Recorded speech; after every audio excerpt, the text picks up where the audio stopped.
pas replié à l'intérieur de barrières infranchissables, que la France s'inscrivait dans l'Europe.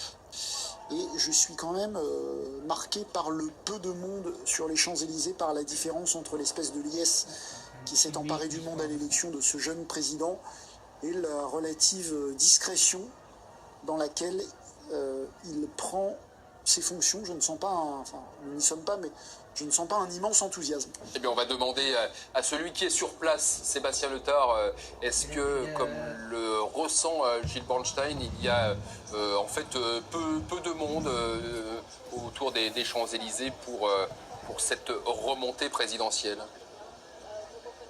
Oui, c'est bien ça. Il y a relativement peu de monde par rapport à d'autres manifestations qu'on peut voir traditionnellement sur les Champs-Élysées. Un peu plus de monde tout de même sur le haut de l'avenue, mais et puis, à proximité de l'Arc de Triomphe, puisque vraiment à proximité immédiate de l'Arc de Triomphe, et bien là c'est uniquement des invités qui ont pu avoir accès à ce lieu, des invités d'Emmanuel Macron, des militants d'En Marche que le nouveau président veut ainsi remercier pour leur engagement durant toute cette campagne. Sinon, vous l'avez vu, le président est sur un véhicule militaire, hein, c'est tout un symbole, ce véhicule également ouvert, il devient le chef des armées, ça correspond aussi avec l'annonce qui avait été faite d'un rapide déplacement sur le théâtre où se trouvent les forces armées.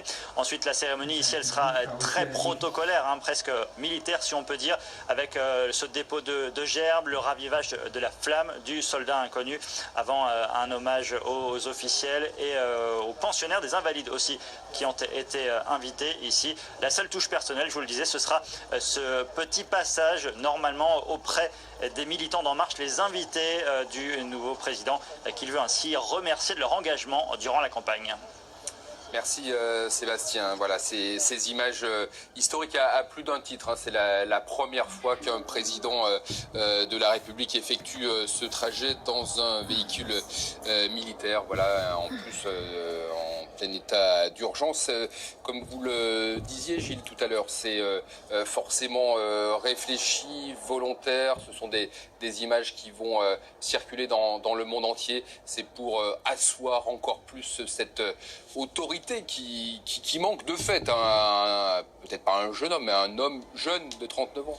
Oui, asseoir cette autorité dont on dit, c'est pas qu'il lui fait défaut, il a de l'autorité, tout le monde le sait, mais pour l'instant, il n'a jamais été confronté à l'aspect régalien qui l'attend désormais dans cette fonction. Il n'a jamais été ministre de l'Intérieur, jamais ministre de la Défense. On le sait à l'aise sur les questions d'économie, moins à l'aise sur ces questions-là. C'est effectivement pour montrer qu'il ne sera pas le président des start-up, et uniquement le président des start-up comme on l'a souvent caricaturé, mais qu'il est désormais aussi le chef des armées, que ça fait partie des attributs de son pouvoir comme tous les présidents de la République. Puis cette histoire d'autorité, c'est peut-être aussi la question qu'on peut se poser sur lui qui a un désir de convaincre et souvent une angoisse de déplaire, qui aime avoir dans la lueur des yeux de ses interlocuteurs le fait d'être séduit, de pouvoir les convaincre. Or, on sait que Emmanuel Macron est quelqu'un qui n'aime pas cliver. Il aime séduire, il aime être aimé. Là, il va falloir qu'il change un peu. Donc, est-ce que finalement, ce trait de caractère qui peut devenir un handicap? Pour trancher, il va falloir qu'il tranche. Donc, forcément, c'est renoncer, c'est déplaire. On sait très bien que Nicolas Sarkozy, c'est ce trait de personnalité, l'envie d'être aimé, qui, quelque part, lui a fait retenir son bras à de nombreux moments. Donc, on sait qu'il n'a pas été jusqu'au bout de certaines réformes parce qu'il voulait rester un président populaire. Et à François Hollande aussi, lui, le chantre de la synthèse. Exactement. Est-ce que Emmanuel Macron aura cette capacité à être finalement impopulaire, puisque c'est une période importante qui s'ouvre pour ce quinquennat? C'est un petit peu la question. Voilà, Emmanuel Macron, le président Macron, Gilles, qui descend de ce véhicule et qui termine son périple à pied jusqu'à l'Arc de Triomphe. Oui, avec là enfin un peu de monde et un peu d'inclamation.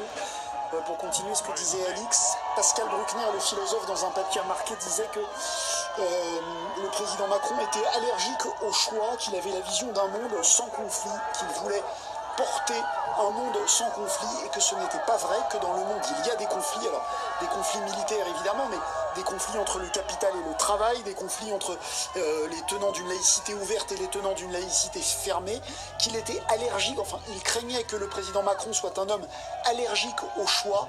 Or justement, quand on doit présider, gouverner, c'est choisir comme on l'indique, il va falloir faire des choix et on verra s'il est capable de faire des choix.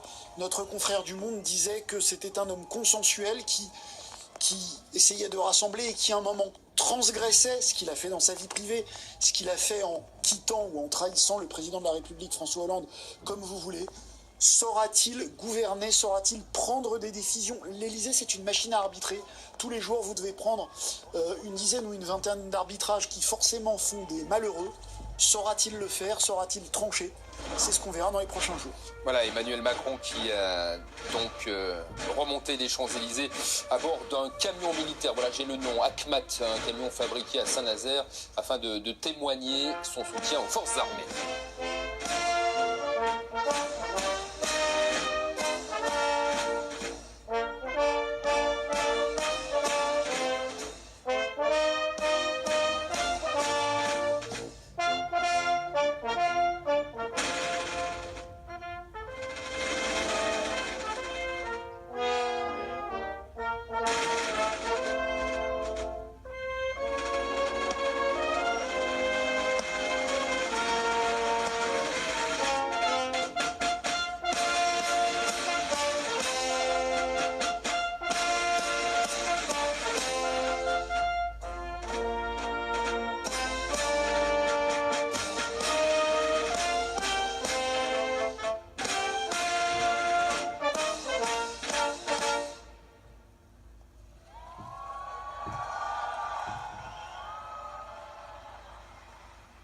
La deuxième Marseillaise de la matinée.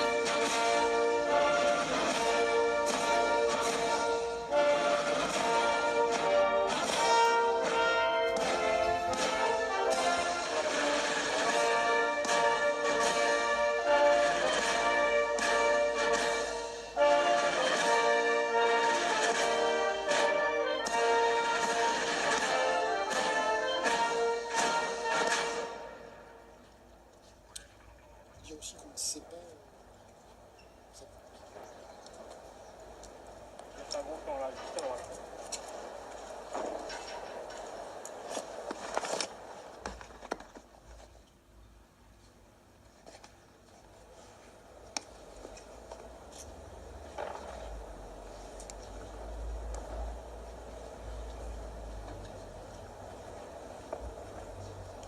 Oui, à la veste.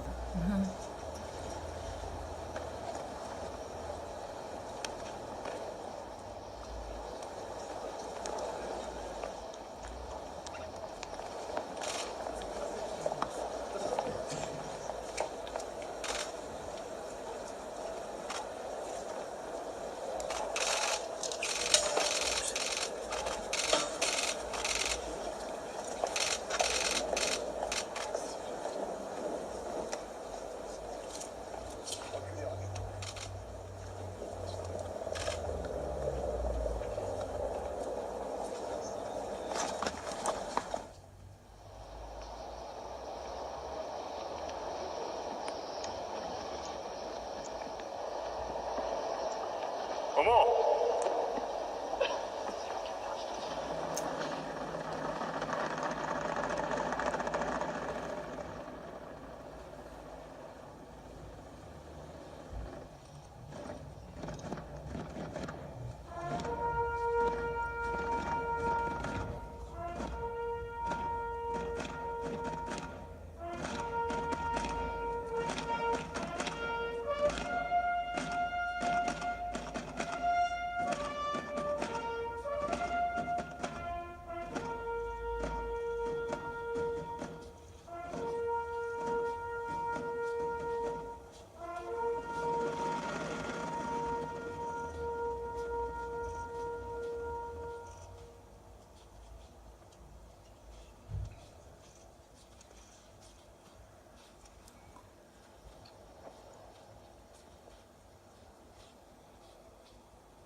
Emmanuel Macron qui vient donc de rendre hommage aux soldats inconnus et au-delà du soldat inconnu évidemment à tous les militaires tombés durant toutes les guerres et à tous ceux qui sont encore aujourd'hui eh bien sur